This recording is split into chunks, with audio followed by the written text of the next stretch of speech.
a powerful chronicle on Punjab's militancy, she also lent her editorial expertise globally as a consulting editor and with the Asia Pacific Adaptation Network. Please welcome.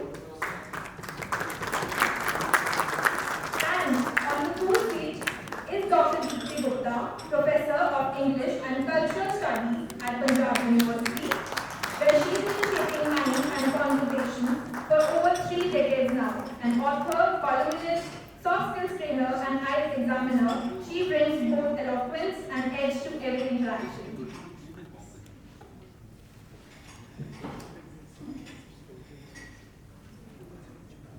Thank you for the kind words and welcome, Anuraj. Way back in my school days, one of our teachers would say, as cool as a cucumber. And all my life I've been hunting for someone who's as cool as a cucumber. Then I came across Vivek, and then Manraj, the coolest one.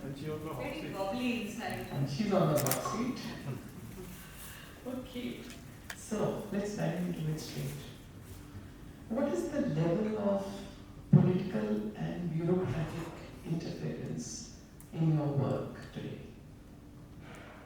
See, it's like background music.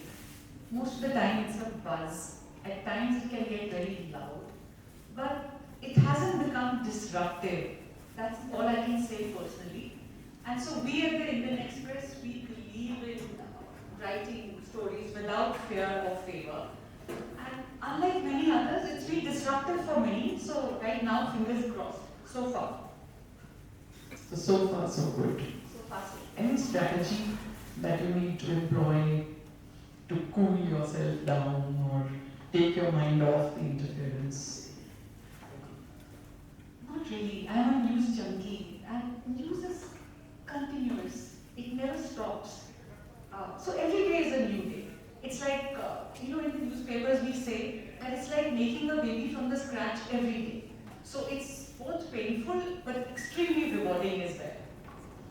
So, Every day is a new day. You could have a terrible day today, but you wake up in the morning and you start. tomorrow is another day. So these days we are caught between this whole drama of print or digital. So which one has your heart? I started with print. For the longest time, I loved print. But now I carry news in the palm of my hand. And I know what is happening real time. So this is digital, right? So it's been a very gradual and sudden both evolution of news. Right now I'm in love with the digital. For instance, look at Pahalgam incident. We got to know that there's been a massacre. That's the word our reporter used. The first thing, because we had to take it from here, that there's been a massacre, but we don't know how many. But a police officer has said there could be many. Even as it was being said that some people have been injured. But at 4 o'clock we knew that the toll is above 20. And we didn't have to wait till the next day. For instance, you didn't have to wait for the print copy. All our subscribers who subscribe to the Indian Express. And what also happens is, in this whole WhatsApp, in this clutter, there is news coming, bombarding a reader from everywhere. So whereas if you go to a newspaper website or handle, you're sure that this is credible. This is not nothing. You can rely on it.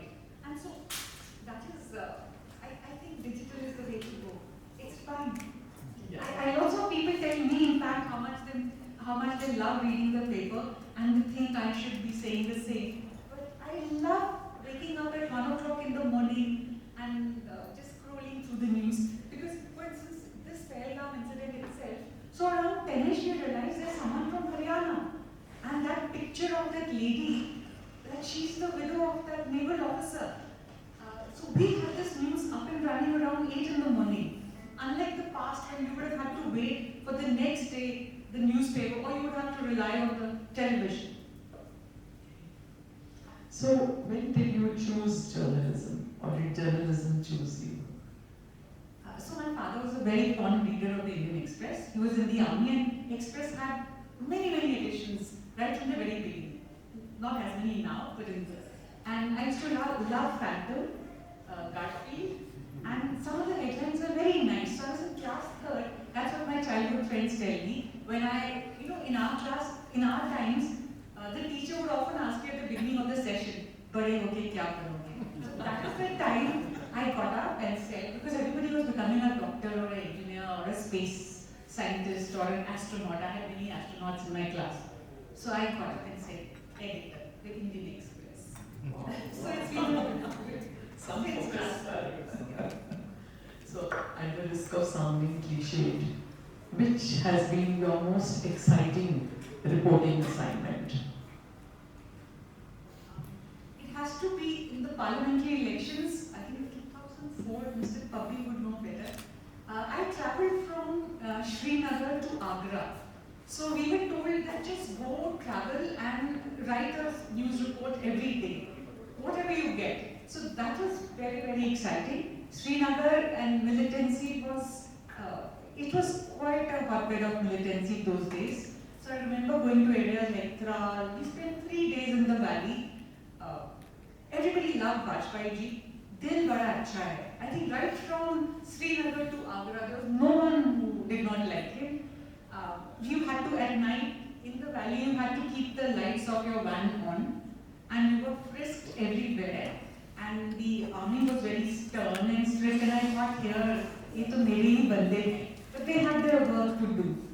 So that was very exciting, going there, visiting the Lalgate hospital at night. You have lots of women doctors in the valley. There's 50% reservation for them. Most people don't know about it. Then there were B.Ed colleges in very far-flung places, and you would find people from Punjab, Himachal, in the middle of that militancy, studying there. Because those days Punjab mein master Varna was even now I guess, was very the thing out there. Yes. Okay, this one is for you, Vivek. In this materialistic and time ridden with catastrophe, how do you retain your creative energy? Because end of the day, you are a master of words. So how do you retain that expression and creativity in the face of the mayhem that we see around us? I think the trick is not to get cynical. And it's not a trick as such. Like, I am a very glass half full person. And I really deeply believe that at the bottom of it, everybody, all human beings are good. So you see, in the social media, people come up with lots of generalizations, those opinions and that echo chambers. And there are times when you feel the world has become a very ugly place. But if you deal with people one-on-one, you realize they are like you. They have the same, they want to be valued, they want to be loved, they want to be made to feel important, that their life matters. And I think if that, with that, because otherwise the kind of news we get, a lot of it is very negative. It's very sad, very disheartening. But if you believe that intrinsically human beings are good, and there's nobody that dark, it's fine. And also every day is a new day. So don't think too much into the future. Oh, हमारा देश का क्या बनेगा next? So the dark spots are the aberrations. Okay. In every movie, when the detective or the media person enters the room, there's a track playing in the background. So what track do you think would play when you enter the room?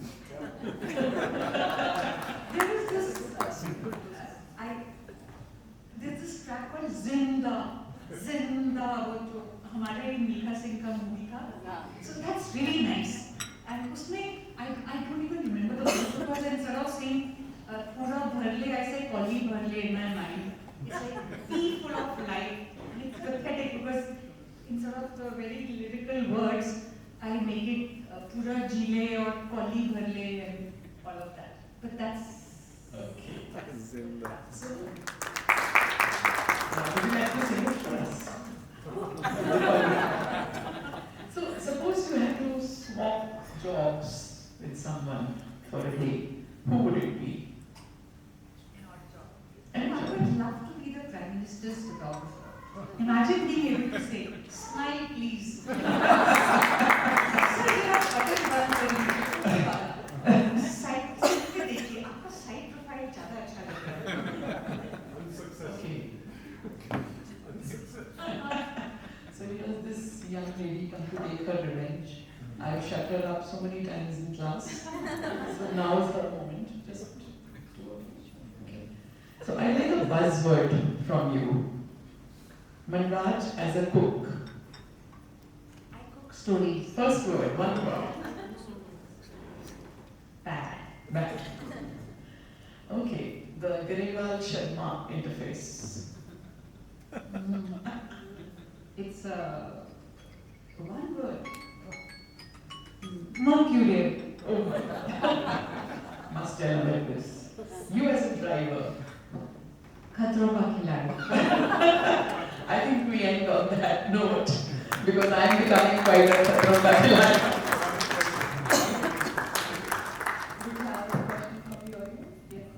Anything you want to share on authenticity of news, digital or print? Authenticity, fake, authentic, that kind of thing.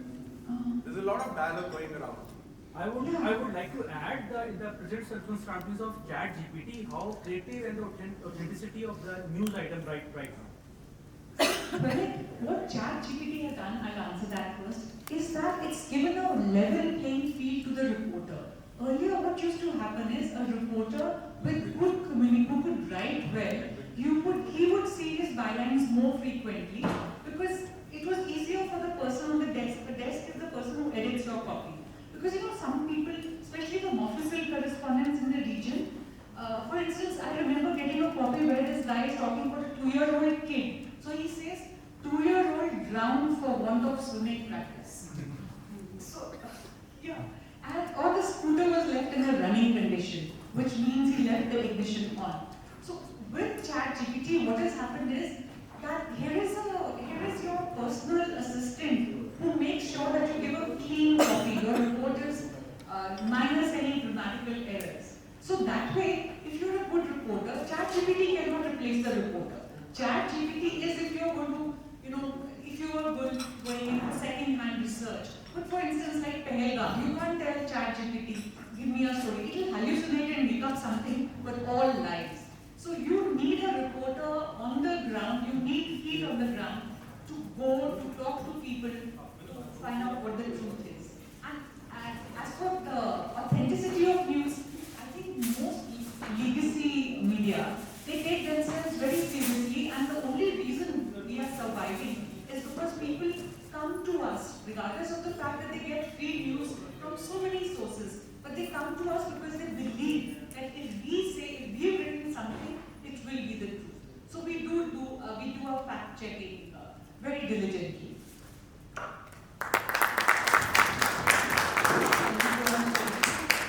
Anyway, they said that they could deliver one terrifying news in a meditative manner and we wouldn't feel it.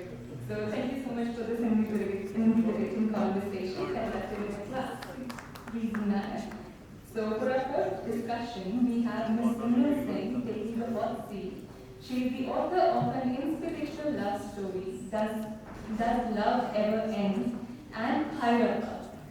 She is also a motivational speaker and co-director of a personality development institute, Flamingo. We welcome you, ma'am. So joining Ms. Simran on the cool seat is her namesake, Ms. Simran Chopra. She is a psychologist by profession and co-founder of the mental health organization Psychology Companions. She's also a host of the podcast Mentally Yours. Welcome, ladies.